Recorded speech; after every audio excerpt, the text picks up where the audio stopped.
Barang siapa yang membenarkan perkataan dustanya, sudah jelas berkata dusta, dibenarkan. Dan karena menjadi sandera politik teh. Wa annahum ala zulmihim, dan menolong kebijakan zalimnya. Sudah jelas kebijakannya zalim kepada rakyatnya. Tolong disebut umat Islam namanya pasti dirugikan. Nah, mereka yang membenarkan perkataan dusta pemimpinnya dan menolong kebijakan zalimnya, apapun alasannya, apa kata Rasulullah?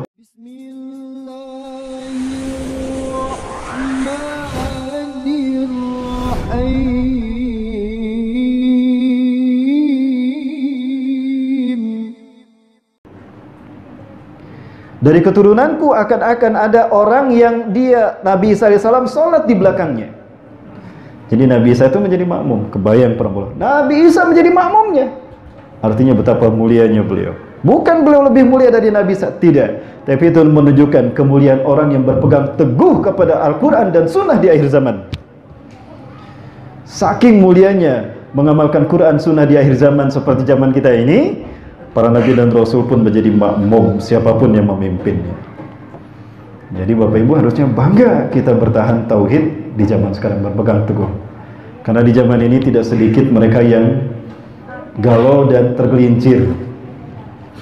Punten Bapak Ibu sekalian, saya tidak bermaksud membukakan aib, tapi ini bukan aib, tapi ini pelajaran bagi kita.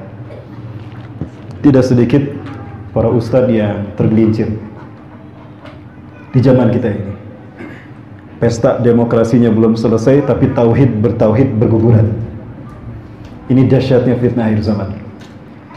Maka betul kata Rasulullah SAW, badiru bil amali solihat, bersegeralah kalian melakukan amal soleh. Manfaatkan waktu sebaik mungkin untuk memperkuat tauhid kalian dengan amal soleh kalian, dengan ibadah kalian. Kenapa demikian? Fasatakunul fitan, karena akan muncul huru-hara yang dahsyat luar biasa. Saking dahsyatnya, orang berganti akidah dalam sehari. Yusbihu rajulun mu'minan wa yumsi kafiran, wa yumsi mu'minan wa yusbi kafiran. Paginya beriman, sorenya kafir, sorenya beriman, paginya kafir. Nah, ini adalah gambaran yang akan terjadi di zaman kita. Bukan akan, sedang terjadi. Yaitu fase yang keempat. Ya, fase yang ketiga diakhiri dengan runtuhnya Turki Utsmani 1924. Nah, di fase yang keempat ini dimulai dengan berdirinya di Mulkan Jabariyah, yaitu kekuasaan yang diktator yang berlindung di bawah sebuah fitnah. Abu Fatih Al-Adnani menyebutnya fitnah demokrasi. Terlihat sekarang demokrasi dijadikan tameng perlindungan para komunis, betul? Para ahli, para orang-orang ateis, orang musyrik, para penista agama, para pembuat, para pengkhianat berlindung di balik demokrasi. Demokrasi dikotori oleh mereka sehingga yang jujur didustakan, yang benar dibohongi, yang pembohong dibenarkan, para pengkhianat diangkat menjadi pemimpin. Sudah terjadi? Sudah. Ini tanda kita berada di pintu gerbang hari kiamat. Ya, Pak Muslim. Ini di zaman yang keempat. Baik, tadi apa yang kita bahas? Oh iya. Nah, orang berganti akidah dalam sehari. Sekali lagi, saya tidak bermaksud apa-apa Bapak Ibu. Ini bukan hanya menimpa seorang beliau, ya, saya tidak sebut namanya, Bapak Ibu yang sudah tahu. Ya, saya berdoa kepada Allah, ya Allah, selamatkan beliau dan kembalikan beliau bersama kami. Kembalikan beliau kepada kami umat Islam. Karena beliau saya yakin tersandra. Ya, kita doakan ya Bapak Ibu. Mau mendoakan ya? Benar Bapak Ibu mau mendoakan ya? Di sini saya hanya ingin menjelaskan Pak Jokowi tingkat keislaman. Punten Bapak Ibu, saya tidak menyoroti Pak Jokowi ini. Tapi yang saya lihat adalah situasinya. Silakan bantah saya dengan Quran dan hadis. Jika pernyataan saya ini keliru, tidak sesuai dengan Quran hadis. Bapak Ibu, kita di masjid ini berbicara Quran hadis kan? Berbicara keyakinan kita sebagai seorang muslim. Ya, berarti referensi kita sama kan? Quran dan Sunnah. Bukan karya filsuf Yunani, bukan karya Socrates, Plato dan Aristoteles, bukan? Atau karya Niccolo Machiavelli dengan Il Principio yang menjadi bupin bagi komunisme, ateisme. Atau Karl Marx, Leninisme, sosialisme. Betul ya? Quran dan Sunnah Bapak Ibu. Baik, jadi sekali lagi saya tidak menyoroti Pak Jokowi atau siapapun, tidak. Tapi saya melihat bagaimana hal ini dalam kacamata akidah. Pak Jokowi tingkat keislamannya diragukan atau bagus? Oh, bagus banget Pak, bagus banget.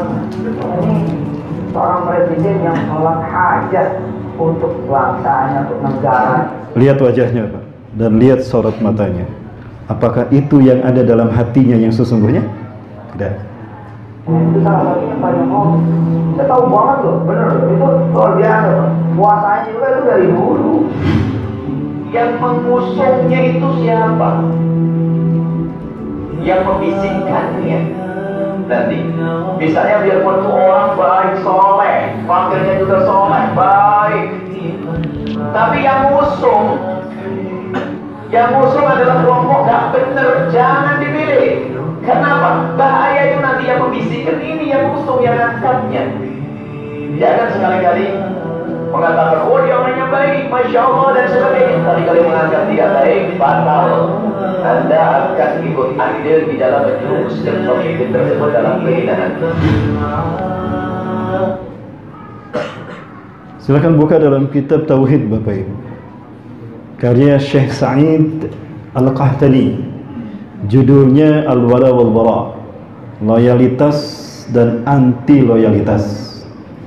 Buku ini menjelaskan, mengurai secara detail arti la ilaha illallah dan bagaimana la ilaha illallah diaplikasikan di zaman Rasulullah, di zaman para nabi, di zaman Rasulullah dan di zaman kita hari ini. Salah satu dari bahasan buku tadi adalah hal yang sangat prinsip yang harus kita pegang teguh.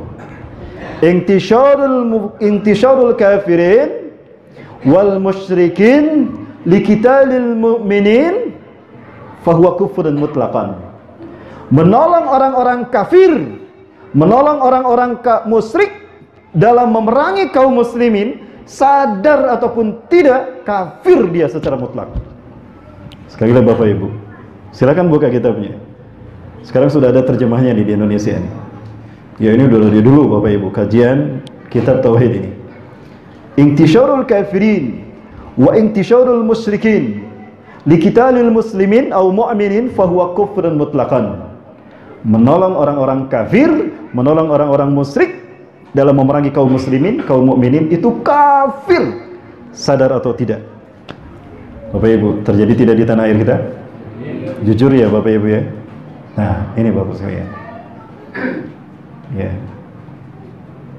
Ada cerita nih sampai pada saya dan jamaahnya telepon, Ustaz gimana ini Ustaz saya? Kenapa Ibu? Nah jadi kieu Ustaz teh, kunaon? Nya balik di Jakarta siga kieu ya. Jakarta na mana Bu nya eta? Tong disebutkan istana negara namanya Bapak Ibu. Semuanya cerita, wajib kita memiliki pemimpin yang baik untuk bangsa kita. Betul. Ciri-cirinya dijelaskan, Qur'annya jelaskan, hadisnya jelaskan, luar biasa.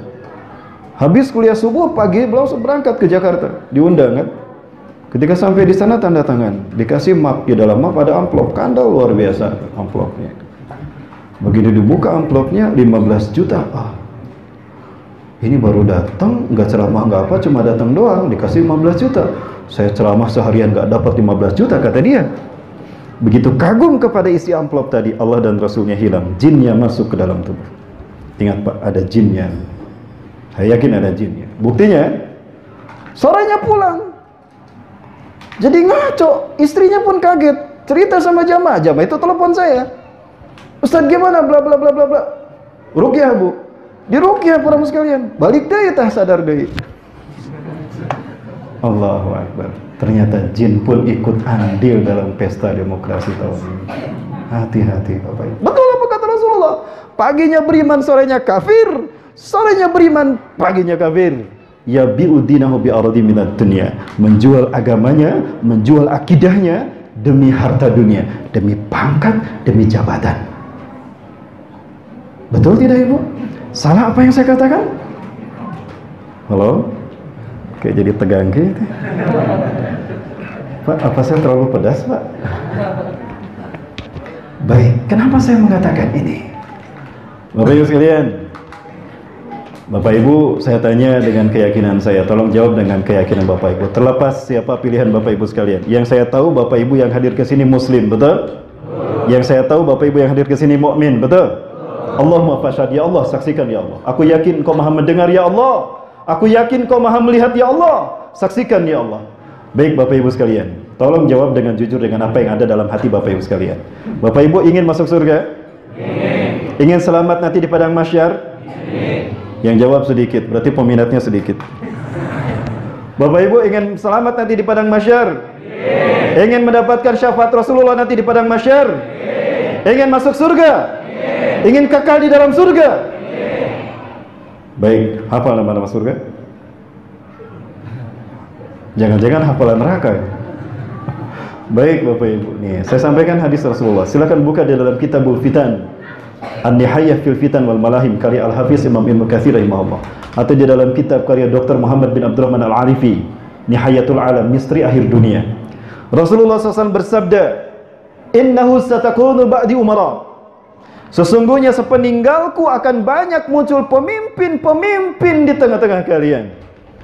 Sudah terjadi belum? Tuh baligona banyak fotonya di pinggir-pinggir jalan.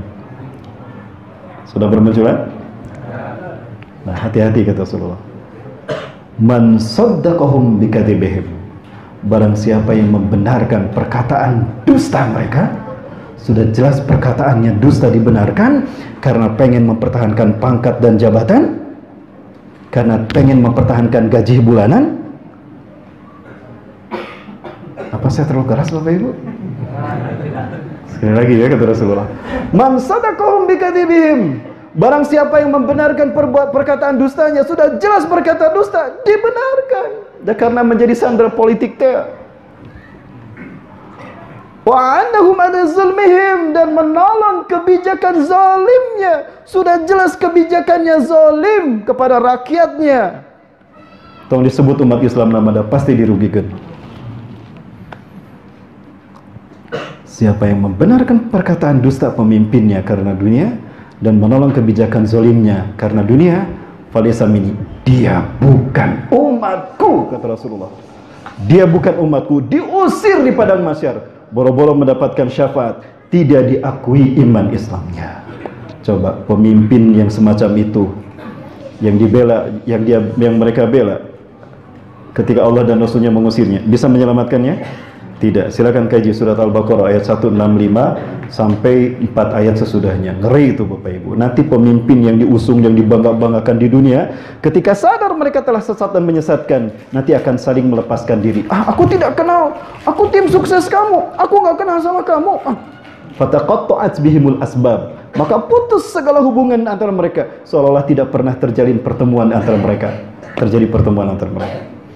Diusir sama Rasulullah. Falaysa minni walastu minhu, dan aku bukan bagian darinya. Walaysa biwarudin alayyal hauda, dan dia tidak akan menikmati telaga mahsyarku. Allahu Akbar. Bapak Ibu, Rasulullah SAW menyebutkan yusyarun nasu fil mahsyari hufatan uratan gullan. Manusia di padang mahsyar akan digiring selama 50.000 tahun, yang satu harinya 1000 tahun di dunia. Wa kana miqdaru yaumika alf sanatin mimma ta'uddun. Satu hari di padang mahsyar 1000 tahun yang kalian hitung. Dalam kondisi apa? Satu hufatan, tanpa alas kaki. Alas kaki kita sama nanti di sana, mereknya nyeker men. Uratan, telanjang bulat tanpa pakaian.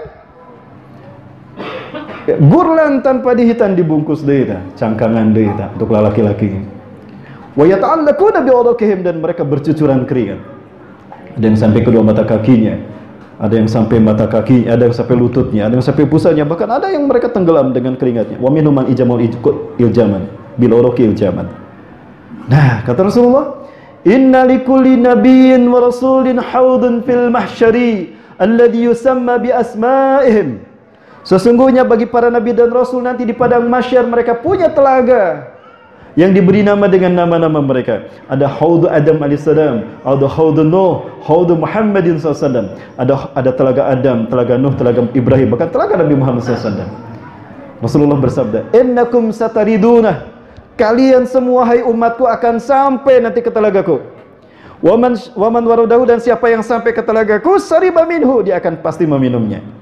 Waman syariba minhu, dan siapa yang berhasil meminum air telagaku nanti di padang mahsyar, walau zamatan minal ma', walaupun hanya seteguk, lam yazma abadan hatta yadkhulal jannah, tidak akan haus selamanya sampai dia masuk ke dalam surga. Artinya, siapapun yang berhasil sampai ke telaga itu dan berhasil meminumnya walau seteguk, dijamin masuk surga.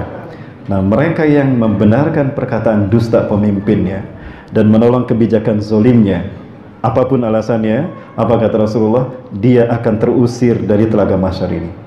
Dihijab tuh. Padahal Rasul memanggilnya, "Ta'al, qaribun bainakum wa bainana." Ayo, sudah dekat, cepat-cepat ke sini. Ya Allah, ini umatku ya Allah. Kemari sini. Itu di padang mahsyar, Pak. Ketika telah dekat, tiba-tiba dihijab tuh sama Allah. Blum. Hijabnya terbuat dari kaca dan tidak bisa ditembus. Sampai Rasulullah menjerit. Rasulullah SAW menjerit, "Ya Rabbi, lima hajabta bainana wa bainahum." Ya Allah, kenapa kau hijab antara kami dengan mereka? Hum min ummati, mereka umatku ya Allah. Ya'rifunani wa a'rifuhum. Aku mengenal mereka dan mereka pun mengenal aku. Apa kata Allah? Malaikat yang menjawab, "Ya Rasulullah, innaka la ta'rif ma ahdatsu ba'dak." Anda tidak tahu wahai Rasulullah apa yang mereka perbuat. Mereka mendustakan Al-Quran dan Sunnah. Mereka membuat perkara baru di dalam Islam. Mereka merubah sunnah Anda dan sunnah khulafaur rasyidin al-mahdiyyin. Begitu tahu seperti itu, apa yang terjadi? Diusir itu sama Rasulullah. Mau pergi kemana? Bisakah partai kita membela? Bisakah pemimpin partai kita membela? Bisakah presiden kita membela? Jadi mau pilih siapa?